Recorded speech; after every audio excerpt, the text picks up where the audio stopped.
Hi everyone, this is advocate Priyanka. और आज हम जिस टॉपिक पे बात करेंगे वो टॉपिक का नाम है legal language. Legal language 6 semester का एक बहुत ही इम्पॉर्टेंट पेपर है जो 100 मार्क्स का होता है। और ये जो पेपर है ये लॉ के अलावा इसमें और भी बहुत सारी चीज़ें होती हैं। और इस पेपर में वही 4 नंबर के, 10 नंबर के और 20 नंबर के क्वेश्चंस आपको देखने को मिलेंगे। इस पेपर का बेसिकली जो ऑब्जेक्टिव है वो है वोकैबुलरी, कि आपको जो लीगल डॉक्यूमेंट्स हैं उसको स्टडी करना आना चाहिए और उसमें यूज होने वाली जो टर्मिनोलॉजीज हैं वो आपको क्लियर होनी चाहिए। लीगल लैंग्वेज के पेपर में मोस्ट ऑफ द जो पोर्शन है वो इंग्लिश ग्रामर का पोर्शन है। तो आपको ये पता होना चाहिए कि इसमें इंग्लिश ग्रामर में क्या क्या पूछा जा सकता है और एक्चुअली इसका सिलेबस क्या है। तो इसको स्टार्ट करने से पहले मैं आपके साथ एक बार सिलेबस इसका शेयर करना चाहती हूँ। लीगल लैंग्वेज का जो पेपर है इसमें need and importance of legal language आपसे पूछा जा सकता है। इसके अलावा प्रेसिडेंट्स क्या होते हैं और केस जो कमेंट्स होते हैं उनको क्या कहते हैं, उनका क्या मतलब होता है, ये सारी चीज़ें आपसे पूछी जाती हैं। इसके अलावा लीगल डॉक्ट्रीन्स आपसे पूछी जा सकती हैं, लीगल मैगजिम्स आपसे पूछी जा सकती हैं जो भी आपने 3 साल में पढ़ी हैं वो सारी। इसके अलावा ग्रामर पोर्शन इसमें एक अलग है जिसमें कि आपसे इंटीग्रेटेड ग्रामर में direct indirect speech, active passive voice, correction of sentences, tenses के फॉर्म्स, ये सारे आपसे पूछे जा सकते हैं। इसके अलावा सिनोनिम्स, एंटोनिम्स, ये सारे लीगल वर्ड्स के लिए ही होंगे। One word substitutions and abbreviations, ये सारा इसका कोर्स कंटेंट है। इसके अलावा इसमें एक लेटर राइटिंग आती है जो 200% पेपर में एक लेटर ज़रूर लिखना आता है, कोई भी एक फॉर्मल लेटर जिसमें आपको एमसीडी को या एसीपी को किसी को भी लेटर लिखना वो लोग दे सकते हैं। इसके अलावा एक ऐसे राइटिंग, शॉर्ट नोट, इनमें से भी कुछ आ जाता है जो सारे के सारे लीगल टॉपिक्स के ऊपर होंगे। ठीक है, वो कौन से टॉपिक्स होंगे, उसमें क्या लिखना है, ये मैं आपको इस वीडियो में समझाऊंगी। इसके अलावा आपको इसमें ट्रांसलेशन आता है, English to Hindi translation and Hindi to English translation, जो कि 2 क्वेश्चन इसमें पेपर में पक्का आते हैं, वो आप कर सकते हैं। काफ़ी स्कोरिंग पार्ट होता है ये। इसके अलावा जो भी आपके जो कुछ जनरल ग्रामर्स हैं वो पूछी जा सकती हैं, वर्ड मीनिंग्स पूछे जा सकते हैं, सेंटेंस मेकिंग आपको दी जा सकती है और भी बहुत सारी चीज़ें।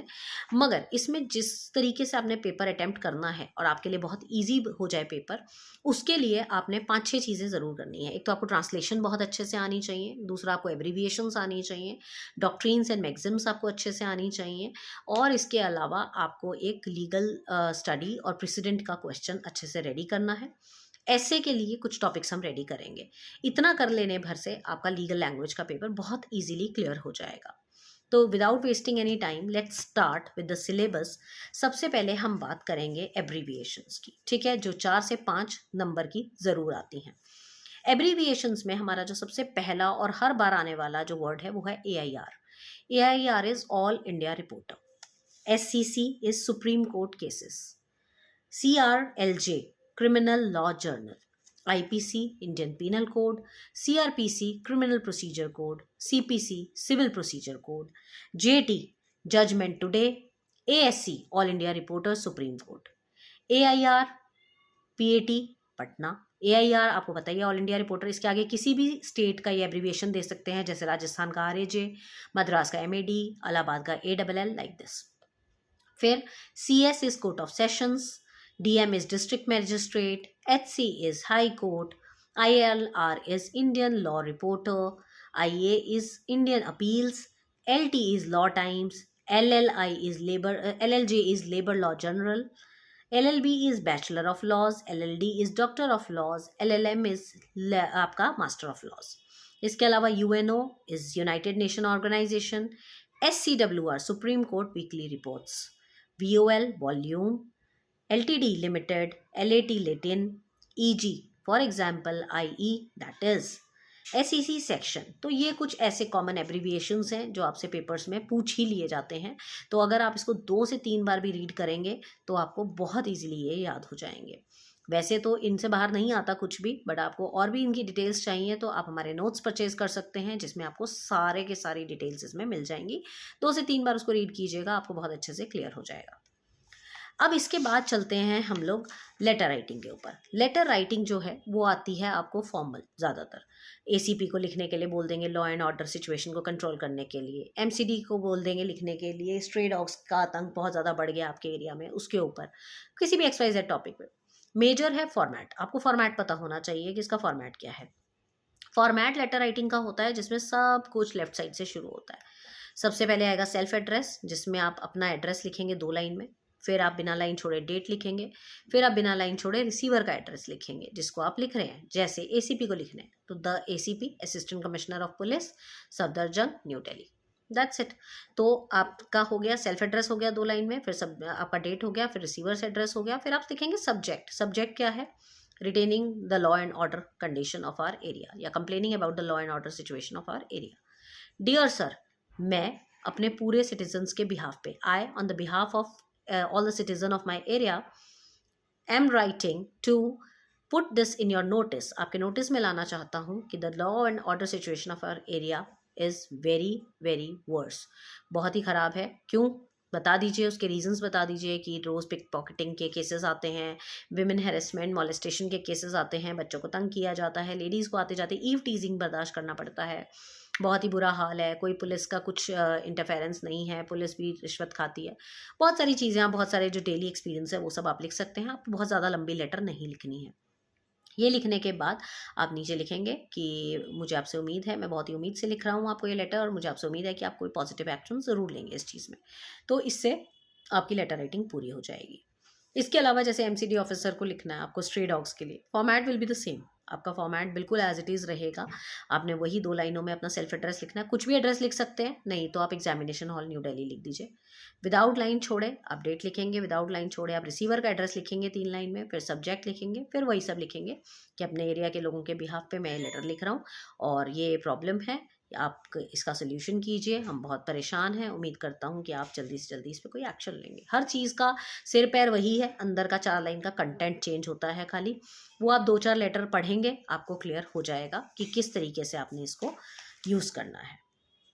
अब इसके बाद अगर हम बात करेंगे तो हमारा जो अगला टॉपिक है वो है एरर्स। वेरी इंपॉर्टेंट, ये भी पेपर में ज़रूर आता है। कॉमन एरर्स का मतलब है आपको सेंटेंसेस दे दिए जाते हैं और आपको उसमें गलतियां ढूंढनी होती है कि इसमें गलती क्या है। तो अब इसके लिए आपके टेंसेस का क्लियर होना ज़रूरी है पहली बात तो, और जिनके टेंसेस क्लियर नहीं है तो अब तो कोई टाइम है नहीं टेंसेस सीखने का। तो अब आप क्या करेंगे कि अब आपको अगर थोड़ी सी बहुत भी जनरल इंग्लिश आती है तो आप उस सेंटेंस को 3 से 4 बार पढ़ेंगे। जैसे ही आप उसे 3 से 4 बार पढ़ेंगे आपको उसमें गलती अटपटी सी दिखनी शुरू हो जाएगी कि ये थोड़ा शब्द जो है यहाँ से मिसमैच सा हो रहा है, ये वर्ड यहाँ नहीं आना चाहिए। तो उसमें एक शब्द की ही गलती होती है, वो शब्द जो है आप वहाँ से हटा देंगे और उसको रिप्लेस कर देंगे। This is called sentence correction. Suppose मैंने आपसे कहा ही रिफ्यूज द चार्जेस, उसने चार्जेस रिफ्यूज किए। अब देखा जाए तो सेंटेंस में ज़्यादा कोई खास गलती है नहीं, तो आप ज़्यादा से ज़्यादा क्या कीजिएगा, रिफ्यूज हटा के डिनाई कर दीजिए, ही डिनाइड द चार्जेस।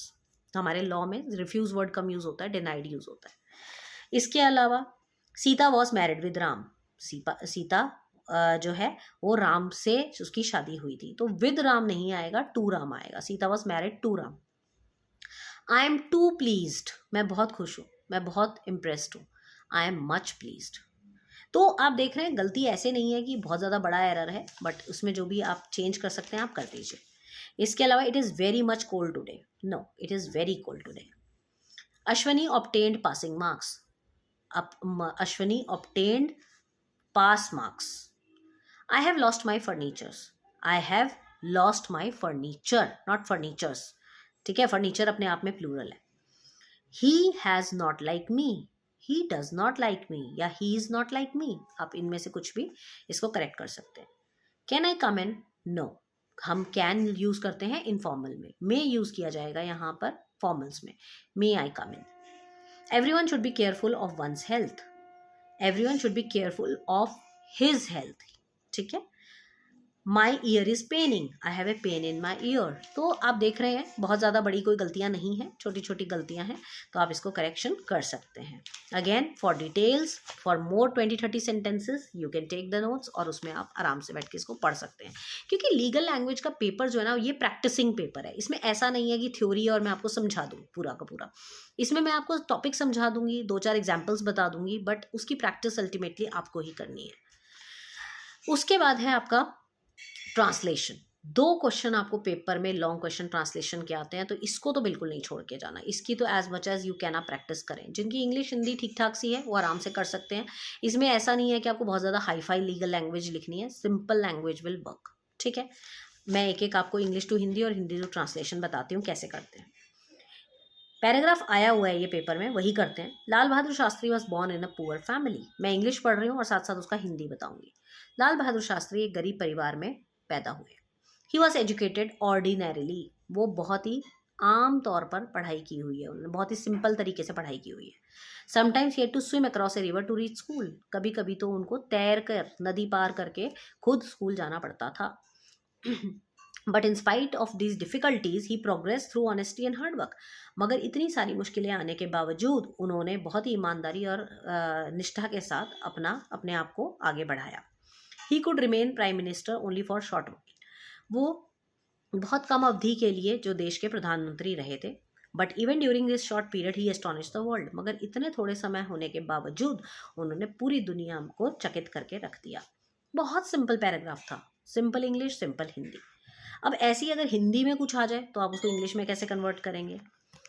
जो छात्र परिश्रम करते हैं वह अवश्य परीक्षा में उत्तीर्ण होते हैं।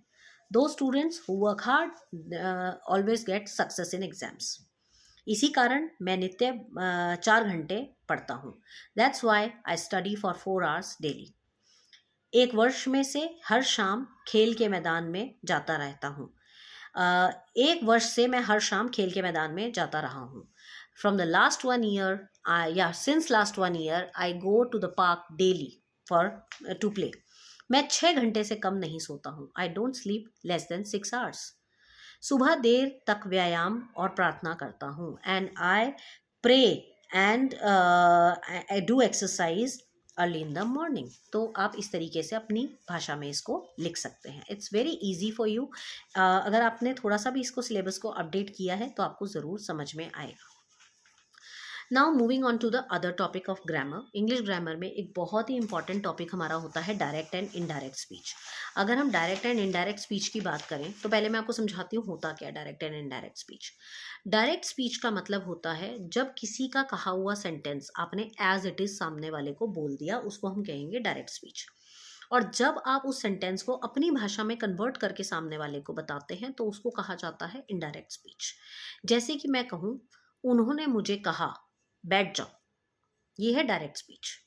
अब मैं कहूँ उन्होंने मुझसे बैठने के लिए कहा, मतलब दोनों का सेम है, मगर पहले वाला मैंने जैसे उन्होंने बोला एज इट इज आपको कन्वे कर दिया, मगर दूसरे वाले में मैंने उसको अपनी लैंग्वेज में एक्सप्रेस करके बताया। तो ही सेड सिट डाउन, ठीक है, उन्होंने कहा बैठ जाओ, तो ये हुआ direct speech. He told me to sit, उन्होंने मुझे बैठने के लिए कहा, ये हो गया इनडायरेक्ट स्पीच। बहुत सिंपल है, इसमें कोई ऐसा रूल्स एंड रेगुलेशंस नहीं यूज होते हैं। बस इतना ध्यान रखना है आपने, आपका डायरेक्ट स्पीच हमेशा प्रेजेंट में होता है और जो इनडायरेक्ट स्पीच होता है वो पास्ट में चला जाता है, क्योंकि आप किसी और को हो चुकी बात बताते हैं। अब मैं 3-4 एग्जाम्पल्स आपको बताऊंगी, आपको समझ आ जाएगा। He said we have lost our passport, ठीक है। ही सेड दैट, क्योंकि इन्वर्टेड होता है बीच में तो सेंटेंस में, तो वो इन्वर्टेड आपको हटाने होते हैं तो वहां आप डैट लगाते हैं। He said that they had lost their passports, उन्होंने कहा कि उन्होंने पासपोर्ट्स खो दिए। He said to me why are you laughing, अब क्वेश्चन है यहाँ पर, इंटेरोगेशन है, तो सेड टू का आस्क्ड बन जाएगा। He asked me why I was laughing, मैं क्यों हंस रही थी, उन्होंने मुझसे पूछा। Don't make noise, teacher said to student, teacher ने बच्चों से कहा शोर मत करो। The teacher ordered student not to make a noise, teacher ने बच्चों को ऑर्डर दिया कि शोर मत करो या शोर ना करने का ऑर्डर दिया। Renu said my brother has passed, Renu ने कहा मेरा भाई जो है वो पास हो गया। Renu said that her brother had passed, उसका भाई पास हो गया था। Mohan said I was working there, Mohan said that he had been working there, ठीक है। तो मेरे हिसाब से आपको क्लियर हुआ होगा। मैं 1-2 सेंटेंसेस आपको और बताती हूँ, आपको और अच्छे से क्लियर हो जाएगा। डोंट मेक अ नॉइस वाला तो हो गया। You may buy this book if you like, the teacher said to the students, ठीक है। तो इसका इंडायरेक्ट क्या होगा, the teacher told the students that they might buy that book if they liked. तो सेंटेंस को आपको सिर्फ फॉर्मेशन चेंज करनी है, that is called direct and indirect speech. Now let's move on to active and passive voice. It is also a very important topic. ये भी आता है पेपर में, तो इसके भी सेंटेंसेस आपको आ जाते हैं। तो एक्टिव वॉइस में दिया होगा तो आपको पैसिव करना आना चाहिए, पैसिव दिया हो तो आपको एक्टिव करना आना चाहिए। Now let's understand एक्टिव और पैसिव होता क्या है। एक सेंटेंस में दो चीज़ें होती हैं, एक होता है सब्जेक्ट, एक होता है ऑब्जेक्ट। जैसे मैं कहूँ दिस पेन इज़ माइन, ये पेन हो गया सब्जेक्ट, माइन हो गया ऑब्जेक्ट, ठीक है। I am going to washroom, तो मैं सब्जेक्ट हो गई, वॉशरूम ऑब्जेक्ट हो गया। अब मैं इसको उल्टा कर दूँ, ठीक है, ऑब्जेक्ट को सब्जेक्ट की जगह ले आऊँ, सब्जेक्ट को ऑब्जेक्ट की जगह ले आऊँ, तो उसको कहते हैं active and passive voice. Example बताती हूँ, आपको समझ आएगा। The cat drank all the milk, बिल्ली ने सारा दूध पी लिया, ये था एक्टिव वॉइस। अब इसको पैसिव कैसे करेंगे? All the milk was drunk by the cat, सारा जो दूध है वो बिल्ली द्वारा पी लिया गया। डू इट, कर लो। लेट इट बी डन, चलो ये काम किया जाए। Someone has stolen 2 of my books, किसी ने मेरी 2 किताबें चोरी कर ली, तो 2 of my books has been stolen, 2 books जो है मेरी वो किसी के द्वारा स्टोल कर ली गई। The leader was welcomed by the people, the people welcome the leader. अब आपको पैसिव दिया हुआ था, आपने एक्टिव किया। The leader was welcomed by the people welcome the leader. My brother is helping me, मेरा भाई मुझे मदद करता है। I am being help by my brother. He gave me a pen was given to me by him. तो बहुत simple है active and passive voice. आपको सीधा स्टेटमेंट दिया होगा, आपको उसको उल्टा करना है, तो this is active and passive voice, very simple. तो इसी तरीके से आपको क्वेश्चंस आएंगे 3-3, 4-4 नंबर के, तो आपको इसी तरीके से इसको करने होंगे। अब इसके बाद जो अगला टॉपिक है वो है टाइप्स ऑफ सेंटेंसेस। अब सेंटेंसेस के 4 टाइप होते हैं। पहला होता है एफर्मेटिव सेंटेंस, दूसरा होता है इंटेरोगेटिव सेंटेंस, तीसरा होता है नेगेटिव सेंटेंस, और चौथा होता है exclamatory sentence. These are the 4 type of sentence. Affirmative होता है simple sentence, I am going to sleep, affirmative.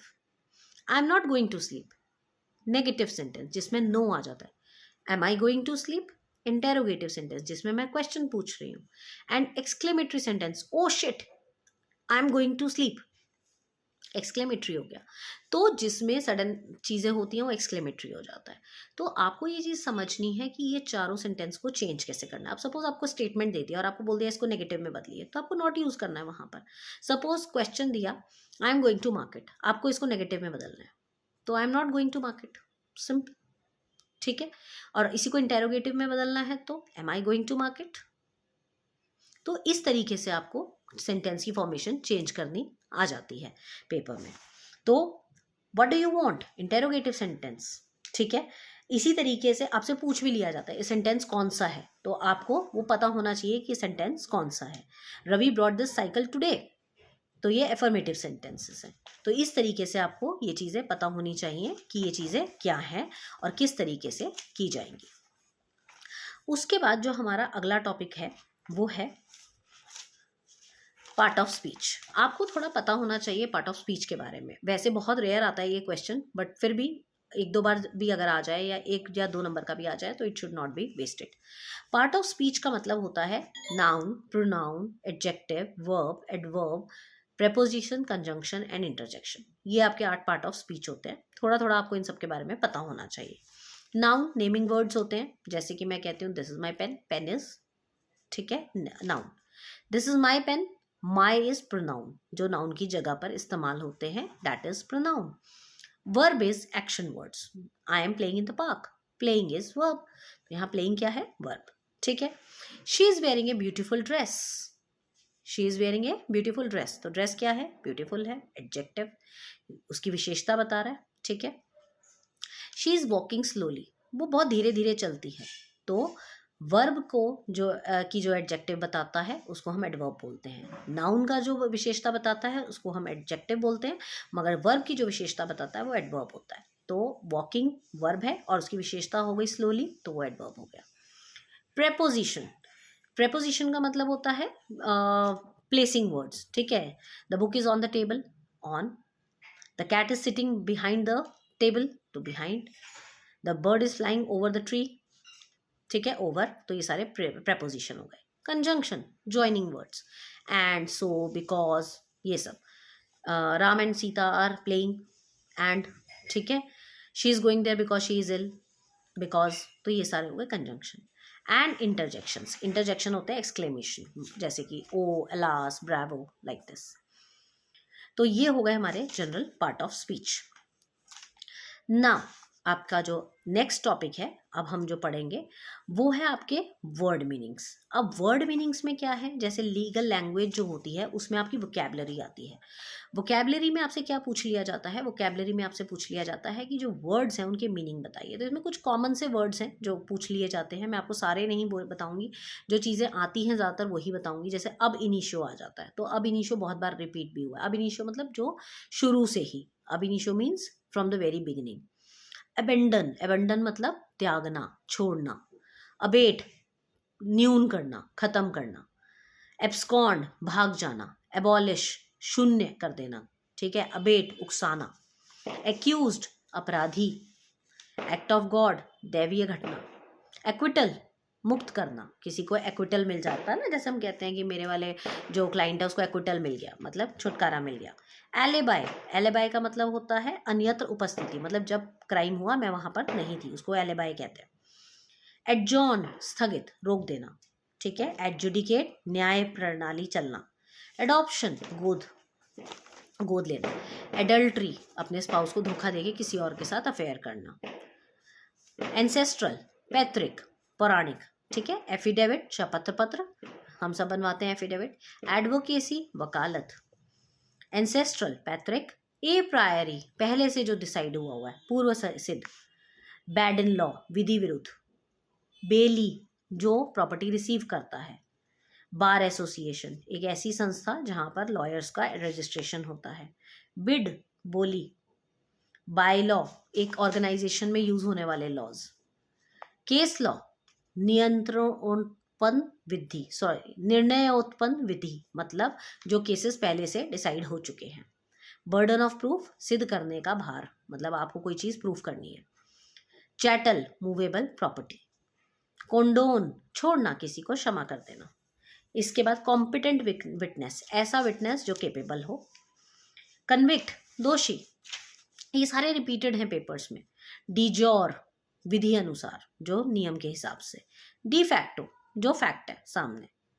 उसके बाद डिसीज्ड पार्टनर, जो ऐसा पार्टनर जो मर चुका है। डावर, मेहर। इसके बाद डिस्क्लेम, दावा त्याग करना। Then doctrine of frustration, not possession of control, या विफलता का सिद्धांत, जो चीज आगे हो ही नहीं सकती। एग्जीक्यूट करना, किसी चीज को लिख देना। एग्जिबिट करना, प्रदर्शित करना। एक्स्ट्राडिशन, भेज देना। किडनैप करना, अपहरण करना। इंटरप्लीडर सूट, किसी चीज के मल्टीपल डिफेंडेंट होना। फॉल्स क्लेम, मिथ्या दावा। एस्टोपल, मना करने से रोकना। हियर से, अनुश्रुति, मतलब सुना सुनाया। इम्प्लाइड, जो आपके ऊपर अप्लाइड है। फिर उसके बाद इंजर मतलब किसी को क्षति पहुंचाना। ल्यूनैटिक, पागल। जुविनाइल, 18 से नीचे का। मूट मतलब प्रस्तुत करना, दिखावा। पॉनर, गिरवी रखने वाला। पॉनी, जिसके पास गिरवी रखा गया है। परमिट, आज्ञा देना। पिक पॉकेट, जेब कतरा। रिसीवर, धारक, जिसको मिला। समन, आवाहन पत्र, बुलाने के लिए जो कोर्ट से पत्र आता है। टेस्टिमनी, साक्ष्य। यूसुफ्रक्ट, फल भोगीदार, जिसको असली में फल मिलता है। सोडोमी, गुदा मैथून। सॉलिटरी कन्फाइनमेंट, अकेले किसी को जेल में बंद कर देना। फिर इसके अलावा री एग्जामिनेशन, दोबारा से एग्जामिनेशन करना। एंड रिजेक्टेड, किसी चीज को खारिज कर देना। तो ये आपके कुछ ऐसे टर्म्स हैं जो काफी इंपॉर्टेंट है और कई बार आते भी हैं पेपर में, तो आपको ये आने चाहिए। इसके अलावा अब हम पढ़ेंगे लेटिन मैक्सिम्स, जो कि काफ़ी इंपॉर्टेंट मैक्सिम्स होती हैं लेटिन मैक्सिम्स आपकी। अब लेटिन मैक्सिम्स की अगर मैं बात करूं तो सबसे पहले, जैसे कि मैंने आपको वर्ड बताया अब इनिशियो, तो ab initio is from the very beginning. Actus non facit reum nisi mens sit rea, ऐसे एक्ट जो गिल्टी माइंड से नहीं किए गए वो गिल्टी एक्ट भी नहीं माने जाते, ये आपने पढ़ लिया है पहले ही आईपीसी में। Actus reus, wrongful act. Ad litem, for the suit. Ad valorem, according to the value के हिसाब से। ऑडी ऑल्ट्रम पाट्रम, मतलब दोनों साइड को सुना जाए, जज को हमेशा दोनों पार्टी को सुनना चाहिए। Caveat emptor, let the buyer beware, buyer को हमेशा बीवेयर रहना चाहिए कि उसको कुछ भी गलत बेचा जा सकता है। डेमनम साइन इंजूरिया, ऐसा डैमेज जिसमें इंजरी नहीं हुई है मगर आपको डैमेज हो गया। इंजरी असाइन डेमनम, इंजरी बिना डैमेज के, आपका डैमेज कुछ नहीं हुआ मगर आपको इंजरी हो गई, इंजरी मीन्स लीगल हार्म। फिर उसके बाद डॉली इनकापेक्स, बच्चा जो कि क्राइम के लिए लायबल नहीं है। उसके बाद एक्सपार्टे, एक तरफा डिसीजन हो जाना। Ex post facto, to make punishable by act, किसी एक्ट के वजह से आपको पनिशेबल घोषित किया गया, जैसे Indian constitution provide protection against ex post facto law. अब लॉ आया और उसके बाद के जो क्राइम्स है उन्हीं के ऊपर वो एप्लीकेबल होगा। ये बहुत बार आया पेपर में, इसको ध्यान से कीजिएगा। इसके बाद इग्नोरेंशिया फैक्टी एक्सक्यूजेड, फैक्ट का जो इग्नोरेंस है वो एक्सक्यूजेबल होता है, मतलब अगर आपको कोई फैक्ट नहीं पता और आपसे कोई गुनाह हो जाता है तो आपको एक्सक्यूज मिल जाता है, बट इग्नोरेंशिया जूरिस नॉन एक्सक्यूजेड, अगर आपको लॉ नहीं पता तो आपको एक्सक्यूज नहीं मिलेगा। In pari delicto where both parties are equally in default, दोनों पार्टी की गलती है। उसके बाद in rem and in personam, in rem मतलब जनरल जहां सबको इफेक्ट होता है, इन पर्सोनम मतलब आपने किसी पर्टिकुलर को इफेक्ट किया है। इंटर से मतलब दो लोगों के बीच में। मेंसरिया, गिल्टी माइंड, बहुत बार पढ़ा है आपने। लिस्पेंडेंस मतलब पेंडिंग सूट, आपका सूट अभी तक पेंडिंग है। Nemo dat quod non habet, no one can transfer a better title than he himself has, मतलब खुद को जो आपको पता है वो आप किसी और को इतना नहीं पता होता। फिर उसके बाद onus probandi, burden of proof, इसका मीनिंग है। इसके बाद prima facie, on the face of it, जिसको देखते ही लगता है yes. Pacta sunt servanda, contracts are to be kept, contracts जो बनाए जाते हैं उनको निभाना चाहिए। Res gestae, forming part of same transaction का पार्ट। सिनेडाइन, विदाउट डेट, जिसका कोई अंत ना हो। वॉलेंटी नॉन फिट इंजुरिया, आपने इंजरी करने का अधिकार खुद ही वॉलेंटरली दे दिया। Ubi jus ibi remedium, where there is a right there is a remedy, पढ़ा है ये आपने, जहां आपके पास राइट है वहां आपके पास रेमेडी भी होती है। रेस्ट जुडिकाटा, ऑलरेडी डिसाइडेड, जो पहले से डिसाइडेड है। पेंडेंटे लाइट, ड्यूरिंग लिटिगेशन, जैसे हम मेंटेनेंस देते हैं तो हम उसमें क्या करते हैं, हम पेंडेंटे लाइट देते हैं, मतलब उनको लिटिगेशन के दौरान। Obiter dicta, things said by their way, चीज़ें जो अपने आप बोली गई हैं, अपने आप अपने वे में बोली जाती हैं चीज़ें। अब हम बात करेंगे आगे हमारे अगले टॉपिक की, जिसमें हमें पूछा जाएगा पैराग्राफ राइटिंग। अब पैराग्राफ राइटिंग बहुत सारे टॉपिक पे आ सकता है। पैराग्राफ राइटिंग जो आया है अक्सर वो आया है जैसे justice delayed is justice denied. Justice delay is justice denied का मतलब क्या है कि जैसे आपका अगर जस्टिस डिले हो गया तो आपको जस्टिस नहीं मिला। फिर उसके बाद justice without force is powerless, बिना फोर्स के जस्टिस भी पावरलेस है। All law is no justice, सारे जो कानून है वो जस्टिस नहीं होते। Only the educated are free, इस तरीके के जो टॉपिक्स हैं ये आपको शॉर्ट नोट में कभी कभार आ जाते हैं, तो आपको इसके ऊपर 4-4, 5-5 लाइनें अगर आती हैं तो आप आराम से बना के लिख सकते हैं। जैसे मैं बात करूँ justice delay is justice denied की, कि अगर आप कहें कि ये बहुत ही पुरानी सेइंग है कि अगर देर से न्याय मिला तो उसका कोई फ़ायदा नहीं है, तो आप इसमें एक एग्जांपल दे सकते हैं कि जैसे एक आदमी है वो कई सालों से अपनी प्रॉपर्टी के लिए लड़ाई कर रहा है। अब ऐसी सिचुएशन आ गई है कि वो हॉस्पिटल में पड़ा है और उसकी लाइफ के लास्ट डेज चल रहे हैं और उसका केस 20 सालों से चल रहा था। अब जाके जज ने फैसला किया कि ये जो लैंड है वो आपको मिल जाएगी, और 2 दिन के बाद वो मर जाता है। तो यहाँ पर बिल्कुल ये चीज़ अप्लाई होती है कि justice delay is justice denied, उसको नहीं मिला जस्टिस, पूरी ज़िंदगी जब उसे चाहिए था तो वो डिले होता चला गया। ठीक है, तो इन सिविल केसेस ऐसे जो चीज़ें होती हैं ये बहुत ज़्यादा यूज़ होती हैं। ऐसे ही अगर हम कहें justice without force is powerless, बिना फोर्स के जस्टिस भी पावरलेस है, कि ये तो ऐसा है बिल्कुल कि it is a fact that justice hits one party and provides relief to another. अगर एक पार्टी का नुकसान हुआ है तो दूसरे का फायदा डेफिनेटली होगा। पार्टी जो है वो that is hit tries to evade and even disobey the sentence by hook और बाय क्रुक, नुकसान जिसका होता है वो कोशिश करता है अपनी तरफ से हर एड़ी चोटी का जोर लगाने की। People give recognition and obedience to justice only due to force, अगर किसी से आपको अपना जो फैसला है वो मनवाना है तो वो फोर्स से ही मनवा सकते हैं, वरना आप नहीं मनवा सकते। Now let's talk about some essays. अगर हम एसेज की बात करें तो ऐसे भी पेपर में आते हैं और आते लीगल टॉपिक के ऊपर हैं, जैसे कि इंडिपेंडेंस ऑफ इंडियन जुडिशरी जो अक्सर आया है पेपर में, public interest litigation, abuse of public interest litigation, concept of rule of law, president of India की पावर एंड फंक्शंस, सेक्युलरिज्म के ऊपर, PIL के ऊपर, जुडिशियल एक्टिविज्म के ऊपर, तो इन सब के ऊपर आपने पढ़ाई की है तो आपको कहीं ना कहीं इनके ऊपर नॉलेज होगी। बस एक एक बार इसके कंटेंट को थोड़ा पढ़ जाइएगा तो आपको क्लियर हो जाएगा, जो कि आपको हमारे नोट्स में बड़े आराम से मिल जाएगा। अगर आपको हमारे नोट्स चाहिए तो 9953308400 पे आप मुझे मैसेज ड्रॉप कर सकते हैं। इंडिपेंडेंस ऑफ जुडिशरी की बात करते हैं। अगर जुडिशरी की इंडिपेंडेंस की बात करें तो देखा जाए तो हमारे देश में एक जुडिशियल सिस्टम ही एक ऐसा सिस्टम है जिसको इंडिपेंडेंट रखा गया है, जो किसी के अंडर नहीं है।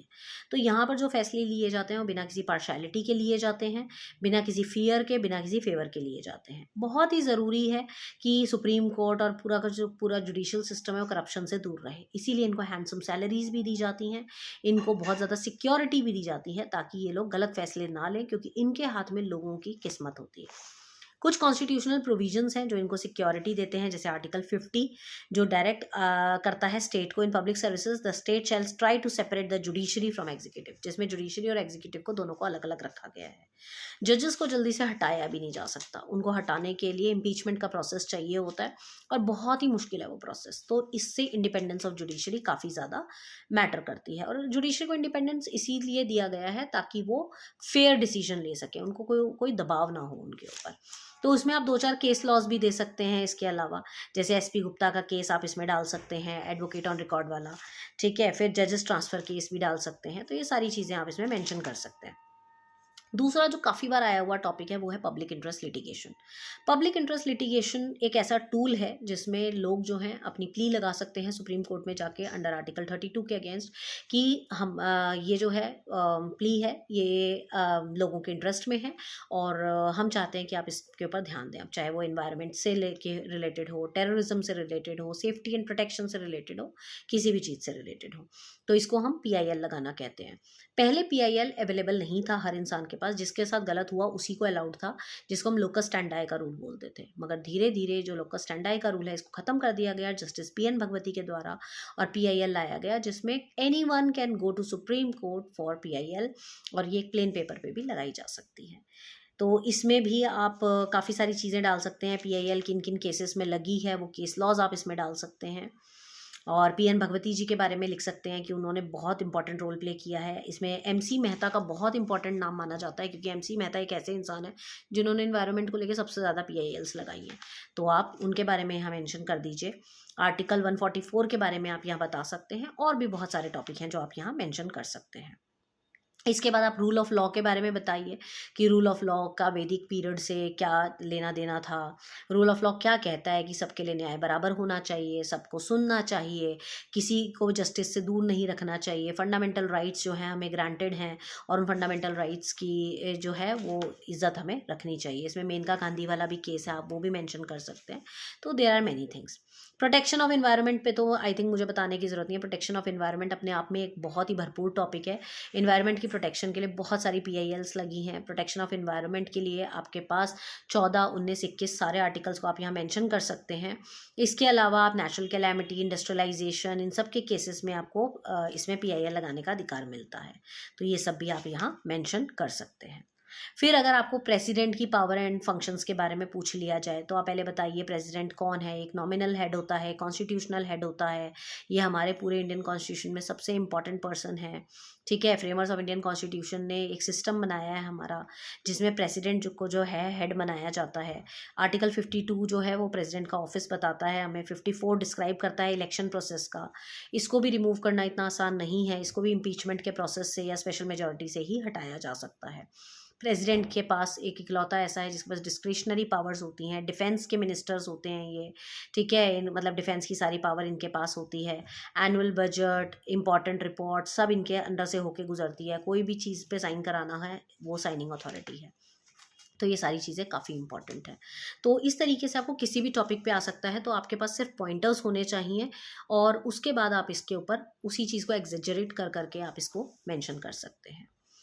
अब बात कर लेते हैं कुछ इंपॉर्टेंट टॉपिक, जैसे कि जो क्वेश्चन फॉर्म में आए हुए हैं, जैसे प्लीडिंग्स क्या होती हैं, व्हाट आर प्लीडिंग्स, और फंडामेंटल्स क्या होते हैं प्लीडिंग्स के। तो प्लीडिंग में आपकी प्लेंट और रिटन स्टेटमेंट दोनों आ जाती हैं। प्लीडिंग का मतलब होता है जब एक पटिशनर जो होता है वो प्लीड करता है, वो प्लीड करता है या तो प्लेंट लगाता है, रिटर्न स्टेटमेंट देता है। प्लेंट हमेशा पिटिशनर की तरफ से लगती है और रिटर्न स्टेटमेंट हमेशा डिफेंडेंट की तरफ से लगती है। तो प्लीडिंग का मतलब होता है प्लेंट प्लस रिटर्न स्टेटमेंट, दोनों की तरफ से प्लीडिंग्स है वो। अब उसमें होता क्या है, हर प्लीडिंग में फैक्ट होने चाहिए, लॉ नहीं लिखा होना चाहिए। उसमें बहुत ही क्लियरली बताया गया है कि pleading should contains fact not law. Provision of law, conclusion of law, conclusion of mixed law, ये सब चीज़ें नहीं होनी चाहिए, फैक्ट्स होने चाहिए खाली। आप किसी को ये मत बताइए लॉ क्या है, आप फैक्ट्स बताइए प्लीडिंग के अंदर। उसके बाद जो नेक्स्ट है इसमें, इसका फंडामेंटल वो है मटेरियल फैक्ट्स होने चाहिए। जो फैक्ट्स भी हैं वो भी सिर्फ मटेरियल होने चाहिए, ऐसे नॉन मटेरियल फैक्ट्स नहीं होने चाहिए जो कि सिर्फ मुंह से बोले गए चीज़ें हैं या कुछ, जिनका आपके पास सच में फैक्ट हो, मटेरियल फैक्ट हो, वही आप उसमें मेंशन करें।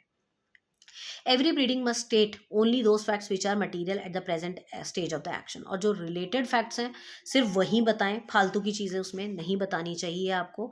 Condition, president, presumption of law, matters of inducement, ये सारी चीज़ें। Every pleading must state the facts on which the party pleading relies and not the evidence by which they are to be proved. Evidences आपको नहीं देने pleading के अंदर, आपको सिर्फ facts बतानी है जिसके ऊपर सारा का सारा जो चीज़ है वो रिलाई करती है। Evidences आपको तब देने हैं जब आपको कोर्ट में बुलाया जाएगा। आप pleading में कभी भी evidence नहीं मेंशन करते हैं। इसके अलावा आप प्लीडिंग्स के बारे में बता सकते हैं कि एक अच्छी प्लीडिंग में लैंग्वेज अच्छी होनी चाहिए, रिस्पेक्टेबल लैंग्वेज होनी चाहिए, वोकैबुलरी अच्छी होनी चाहिए, कंसाइज्ड होना चाहिए, बहुत ज़्यादा प्लीडिंग सर्टेन होना चाहिए, ठीक है, प्रिसाइज होना चाहिए। इसके अलावा एफिडेविट उसके साथ लगा हुआ होना चाहिए। तो ये सारी आपकी प्लीडिंग्स के बारे में। अब अगला क्वेश्चन आपसे पूछ लिया जाता है एफिडेविट के बारे में कि एफिडेविट क्या होता है। तो एफिडेविट जो होता है एक ऐसा डॉक्यूमेंट है, एक ऐसा लीगल डॉक्यूमेंट है जो एक ओथ की तरह काम करता है। It is an important document and consequences of false affidavits are serious. बहुत ही सीरियस होता है, अगर आपने गलत एफिडेविट दे दिया तो it's very serious. A court में at any time for sufficient reason order that affidavit of any witness may be read as the hearing on such condition court think reasonable, provided that court में order the dependent as to appear for cross examination. और अगर court को थोड़ा सा भी doubt होता है तो उसको पनिशमेंट भी दे सकते हैं और उसको क्रॉस एग्जामिनेशन के लिए बुला भी सकते हैं। एफिडेविट बनाने के कुछ रूल्स होते हैं। कोई single allegation more than that is absolutely necessary should be inserted in an affidavit. कोई भी जो है सिंगल एलिगेशन जो होता है वही उसमें दिया जाता है। मतलब एक सिंगल चीज़ के लिए आप एक एफिडेविट बनाएंगे, दो चार चीज़ें एक में नहीं डालेंगे। एफिडेविट जो होता है वो फर्स्ट पर्सन में बनता है, आई से शुरू होता है, ठीक है। उसको पूरा विश्वास होना चाहिए, वो जो बता रहा है वो फैक्ट जो है केस का वो बिल्कुल ट्रूली बोल रहा है, उसमें कोई झूठ नहीं है। एफिडेविट को आप नंबर्स में, पैराग्राफ में उसको डिवाइड करेंगे। एफिडेविट जो है करेक्ट फॉर्मेट में बना हुआ होना चाहिए। और जो डिक्लेरेंट है वो लास्ट में उसमें प्लेज भी ले कि मैंने जो जो बातें ऊपर बोली है वो सब सही बोली है, मेरे बेस्ट नोन नॉलेज में है ये। एफिडेविट जो है वो ज़्यादातर कन्फाइंड मैटर्स के ऊपर होती है, ठीक है। और इसमें आप डिक्लेरेशन देते हो कि मैंने जो बोला वो सच बोला है। उसके बाद affidavit should have the following oath and affirmation. I swear that मेरी अगर मैं कोई गलत चीज़ करूँ तो आप मेरे ऊपर एक्शन ले सकते हैं। तो इस तरीके के क्वेश्चन आपसे पूछ लिए जाते हैं। इसके अलावा एक और क्वेश्चन जो काफ़ी बार पेपर में आता है वो है प्रेसिडेंट क्या होते हैं। What do you mean by precedent? Precedents का क्या मतलब है और प्रेसिडेंट की क्या इंपॉर्टेंस है? देखिए प्रेसिडेंट्स का मतलब क्या है। प्रेसिडेंट्स का मतलब होता है जुडिशियल डिसीजंस। समटाइम्स क्या होता है, ये एक बहुत ही इंपॉर्टेंट सोर्स ऑफ लॉ होता है प्रेसिडेंट। जब भी कोई जज के द्वारा दिया गया कोई ऐसा इंपॉर्टेंट डिसीजन जो आगे आने वाले केसेस के लिए काफ़ी इंपॉर्टेंट साबित हो सकता है, उसको हम प्रेसिडेंट बोलते हैं। ये एक मॉडर्न सोर्स ऑफ लॉ है। सपोज वैसे तो हमारे पास हर चीज़ के लिए लॉ है, नियम है, कानून है। कोई भी अगर डिसीजन लेना है जज को तो वो उसी पे बेस लेते हैं। बट समटाइम्स क्या होता है, लेजिस्लेटर्स किसी किसी केस के ऊपर लॉ नहीं बनाते। जैसे रिसेंट कुछ लॉ ऐसा केस आ गया जिसके ऊपर नहीं ध्यान गया किसी का। और जैसे पहले साइबर लॉज थे, वो पहले नहीं थे तो और अब बनाए गए हैं। क्यों? क्योंकि पहले साइबर क्राइम नहीं होता था। तो अब उस सिचुएशन में जब ऐसा कोई केस आ जाए जिसके ऊपर कोई रूल नहीं है, तो जजेस क्या करते हैं, अपने गुड कॉन्साइंस से, अपनी अंतरात्मा से उस पर डिसीजन लेते हैं। और वो डिसीजन जो दिया जाता है वो एक बहुत इंपॉर्टेंट डिसीजन बन जाता है, उसी को प्रेसिडेंट कहा जाता है। प्रेसिडेंट जजेस के द्वारा बनाए गए कानून होते हैं, कानून भी क्या होते हैं, जजमेंट होती हैं उनकी, जो उन्होंने किसी जजमेंट में दिया है, जो किसी केस में उन्होंने अपनी जजमेंट दी है, उसी को आप प्रेसिडेंट बोल देते हैं। और ये प्रेसिडेंट का बहुत ही इंपॉर्टेंट रोल है। सुप्रीम कोर्ट की प्रेसिडेंट को हाई कोर्ट को मानना पड़ता है और डिस्ट्रिक्ट कोर्ट को मानना पड़ता है। हाई कोर्ट की बनाई गई प्रेसिडेंट को डिस्ट्रिक्ट कोर्ट को मानना पड़ता है। इसमें ऐसा नहीं है कि आप किसी को ओवर रूल नहीं कर सकते। हाँ, सुप्रीम कोर्ट की judgement supreme court overrule कर सकती है, बट हाई कोर्ट की judgement high court overrule कर सकती है, बट हाई कोर्ट की जजमेंट को सुप्रीम कोर्ट भी ओवर रूल कर सकती है। बट आप अपनी नीचे वाली कोर्ट की जजमेंट को तो ओवर रूल कर सकते हैं, बट कोई भी कोर्ट अपनी ऊपर वाली कोर्ट के द्वारा दी गई प्रेसिडेंट को ओवर रूल नहीं कर सकती। तो प्रेसिडेंट एक बहुत ही इंपॉर्टेंट सोर्स ऑफ लॉ होता है, जिसको हमें मानना चाहिए, मानना पड़ता भी है, क्योंकि इसके बिना कुछ भी इम्पॉर्टेंट नहीं है। क्योंकि किसी भी जज ने अगर कोई लॉ बनाया है, कोई जजमेंट दी है, तो you can not over rule that, आप उसको ओवर रूल नहीं कर सकते। तो president becomes a very important source of law. तो ये जो प्रेसिडेंट्स होते हैं ये काफ़ी ज़्यादा इंपॉर्टेंट होते हैं। इनको आप डेफिनेटली कोई नए केस के हिसाब से इसको चेंज कर सकते हैं, but these are very important source of law. So in nutshell this is all about the syllabus of legal language. इसमें काफ़ी सारी चीज़ें हैं जो आपको पढ़नी भी चाहिए, जैसे कि आपके डायरेक्ट इनडायरेक्ट स्पीच के क्वेश्चन को आप ना छोड़ें, मिस्टेक करेक्शन को नहीं छोड़ें, एक्टिव पैसिव को नहीं छोड़ें, ठीक है। इसके अलावा आप ऐसे लेटिन मैक्सिम्स, इन सब चीज़ों को भी आपने काफ़ी अच्छे तरीके से करना है। तो आप इनको बिल्कुल अच्छे से करेंगे और इसको आप ओवर रूल नहीं करेंगे बिल्कुल। Now finally let talk about doctrines. अब डॉक्ट्रीन्स की अगर हम बात करें तो सबसे पहली हमारी डॉक्ट्रीन है डॉक्ट्रीन ऑफ बेसिक स्ट्रक्चर, जो पेपर में पूछ ली जाती है। आपको बहुत डिटेल नहीं देनी है, आपको 4-4 लाइन में पता होना चाहिए।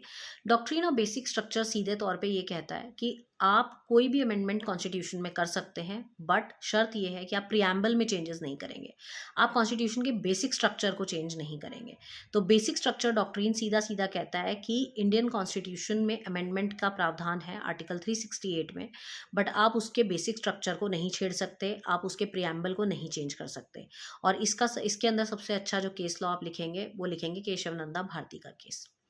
सेकेंड इंपॉर्टेंट डॉक्ट्रीन है आपकी doctrine of pith and substance. Doctrine of pith and substance ये कहती है कि आपका जो कोर्ट है, true nature and character of law to ascertain its piths and substance, मतलब within the jurisdiction law valid है even if incidentally touches upon matters of outside the jurisdiction. Suppose union और state है, दोनों का अपना अपना दायरा है काम करने का। अब अगर स्टेट कल को कोई ऐसा लॉ बना देती है जो इसमें उनका भी मैटर है, तो यूनियन आके उनको एकदम से ऐसे नहीं कहेगी कि आपका बनाया हुआ लॉ मैं खारिज करूंगा। इफ इट इज़ गुड, अगर वो सही बना हुआ है तो they have to accept that. तो इसको कहते हैं कि अगर आप एक दूसरे के दायरे में, वैसे आपको घुसना अलाउड नहीं है, बट अगर आप घुस जाते हैं तो you have to respect that. उसके बाद जो अगली डॉक्ट्रीन है आपकी, वो आपकी है डॉक्ट्रीन ऑफ कलरेबल लेजिस्लेशन। मतलब जो चीज़ आप इनडायरेक्टली नहीं कर सकते, डायरेक्टली नहीं कर सकते, वो आपको इनडायरेक्टली करना भी अलाउड नहीं है।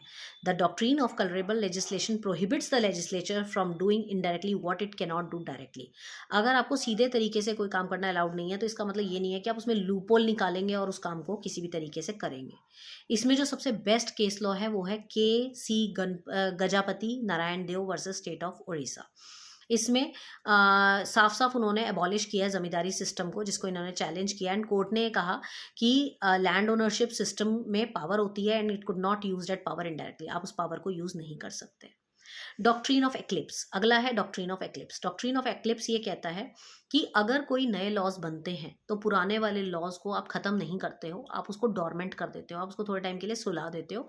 अगर इन केस कहीं कोई चीज़ अटकती है तो आप पुराने वाले लॉज को दोबारा से यूज़ कर सकते हो, बट ऐसा नहीं है कि आप उसको हमेशा के लिए डेड मान लो। तो नए लॉज बनने का मतलब ये नहीं है कि आप पहले वाले लॉज को ख़त्म कर दो। उसके बाद doctrine of waiver. Doctrine of waiver कहता है कि individual cannot voluntarily relinquish और वेव देयर फंडामेंटल राइट्स। हमारे पास अपनी चीज़ों को वेव ऑफ करने का राइट है, बट हम अपने फंडामेंटल राइट्स को वेव ऑफ नहीं कर सकते। वेव ऑफ मतलब हटा देना। हम ये नहीं कर सकते कि हमारा जो फंडामेंटल राइट है हम छोड़ते हैं। No one is allowed. Behram versus state of Bombay का केस लॉ इसका बहुत ही अच्छा एग्जाम्पल है। Then is your doctrine of severability. Doctrine of severability क्या कहता है कि अगर आपका कोई जो डॉक्ट्रीन है वो अलाउ करता है कोर्ट को स्ट्राइक डाउन करने के लिए कि अगर कोई आप प्रोविजन कोई स्टैच्यूट पढ़ रहे हैं और उस स्टैच्यूट का एक पोर्शन जो है वो आपके उस केस में फिट नहीं हो रहा है, तो आप उस अनकॉन्स्टिट्यूशनल पोर्शन को स्ट्राइक ऑफ कर सकते हैं और बाकी की चीज़ को यूज़ कर सकते हैं. The doctrine allows the court to strike down the unconstitutional portion of the statute and बाकी का उसका वैलिड माना जाएगा. तो हम कह सकते हैं ये जो 5-6 डॉक्ट्रिन्स हैं, ये जो बार बार रिपीट हुई हैं पेपर्स में, ये आपको अच्छे से पढ़ लेनी चाहिए. इसके अलावा आपको कुछ करने की ज़रूरत नहीं है. अगर आप इतना पोर्शन भी अच्छे से कर लेते हैं तो आपके लिए बहुत हो जाएगा. इतना पोर्शन जो मैंने आपको सिलेबस का कराया है, ये सारा का सारा जो आपका है वो उसको कवर करता है सिलेबस को आपके लीगल लैंग्वेज के पेपर में. इसके अलावा अगर आपको और डिटेल्स पढ़नी है तो you can refer my notes, जो कि जिसमें आपको सारी चीज़ें हर उस पे टॉपिक पे डिटेल्स मिल जाएंगी, रूल्स मिल जाएंगे. In fact we provide you classes also, तो आप क्लासेस भी मुझसे ले सकते हैं जिसमें आपको अपने टॉपिक्स को क्लियर करने का मौका मिल जाएगा. So again you can contact me on 9953308400. Thank you for keeping the patience and listening the topic very well.